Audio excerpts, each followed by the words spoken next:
Assalamualaikum anak-anak, bagaimana kabarmu hari ini? Semoga semua dalam keadaan sehat ya.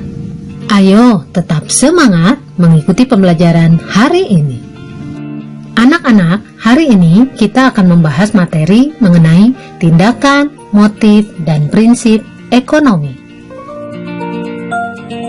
Pada pertemuan sebelumnya, kita telah membahas bahwa manusia adalah makhluk ekonomi. Artinya, manusia selalu mempunyai kebutuhan. Manusia melakukan berbagai macam tindakan agar semua kebutuhannya terpenuhi dan dapat mencapai kemakmuran.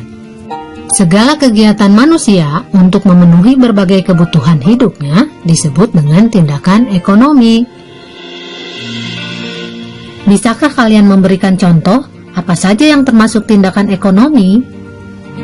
Contohnya, ibu pergi berbelanja ke pasar. Atau setiap pagi mungkin kalian melihat kakakmu berolahraga. Dan saat ini kamu sedang belajar. Belanja, berolahraga, dan belajar adalah contoh tindakan ekonomi. Mengapa disebut tindakan ekonomi? Seperti yang sudah dijelaskan sebelumnya, tindakan ekonomi adalah segala kegiatan manusia untuk memenuhi berbagai kebutuhan hidupnya. Ibu berbelanja ke pasar untuk memenuhi keperluan keluarga, yaitu memenuhi kebutuhan primer maupun sekunder. Kakakmu berolahraga juga untuk memenuhi kebutuhan, yaitu kebutuhan jasmani agar badannya selalu sehat. Sementara kalian belajar itu juga untuk memenuhi kebutuhan, yaitu kebutuhan akan pendidikan. Nah anak-anak, sudah paham kan apa itu tindakan ekonomi? Setiap orang melakukan kegiatan selalu didorong oleh keinginan untuk memperoleh sesuatu. Keinginan atau alasan yang mendorong manusia untuk melakukan tindakan ekonomi disebut motif ekonomi. Motif ekonomi dapat dibedakan menjadi 4 macam. Yang pertama, motif untuk memenuhi kebutuhan. Contohnya, ayah atau ibu bekerja untuk memperoleh penghasilan. Yang kedua, motif berbuat sosial. Sebagai contoh, kalian membantu orang lain, misalnya dengan menyumbangkan baju yang tidak terpakai, membantu fakir miskin, atau membantu teman yang terkena musibah. Yang ketiga, motif untuk mendapatkan penghargaan. Contohnya, kalian belajar dengan rajin untuk memperoleh prestasi dan akan mendapatkan penghargaan, bisa berupa ranking atau piala. Dan yang keempat adalah motif untuk memperoleh kekuasaan. Contohnya, seorang pengusaha akan terus melakukan kegiatan untuk mengembangkan usahanya agar mereka memperoleh uang yang banyak, sehingga mereka dihargai oleh masyarakat sekitarnya. Anak-anak, untuk melakukan tindakan ekonomi, kita harus menerapkan prinsip ekonomi. Apa itu prinsip ekonomi? Ayo, kita ikuti terus materi selanjutnya.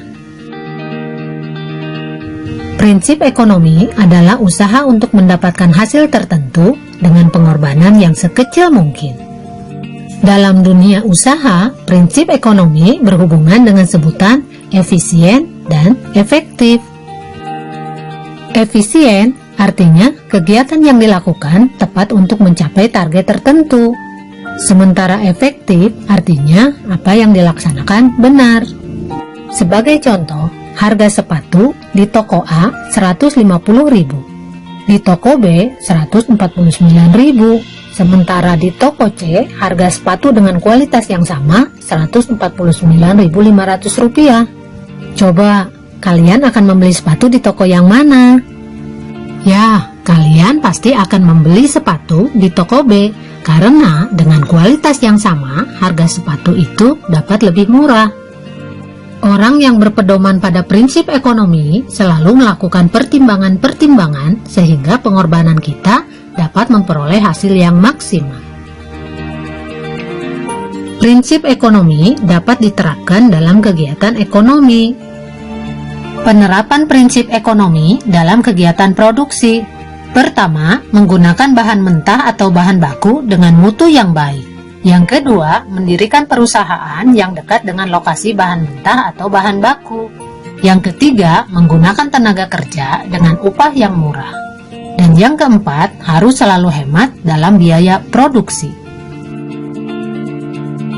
Dalam kegiatan distribusi, penerapan prinsip ekonomi, yang pertama, menyalurkan barang dengan prinsip tepat sasaran, tepat waktu, dan tepat tempat. Yang kedua, menempatkan perusahaan di antara produsen dan konsumen. Yang ketiga, memberikan layanan yang baik. Dan yang keempat, menggunakan sarana distribusi yang murah. Sementara penerapan prinsip ekonomi dalam kegiatan konsumsi, yang pertama, membeli barang dengan memilih terlebih dahulu. Yang kedua, memilih barang dengan kualitas yang bagus. Yang ketiga, membeli barang sesuai dengan yang direncanakan. Dan yang terakhir, setiap awal bulan membuat daftar kebutuhan berdasarkan skala prioritas. Nah anak-anak, bagaimana? Sudah paham kan mengenai tindakan, motif, dan prinsip ekonomi? Baiklah anak-anak, sampai di sini dulu pembahasan materi kita kali ini. Sampai bertemu lagi pada pertemuan selanjutnya. Wassalamualaikum warahmatullahi wabarakatuh.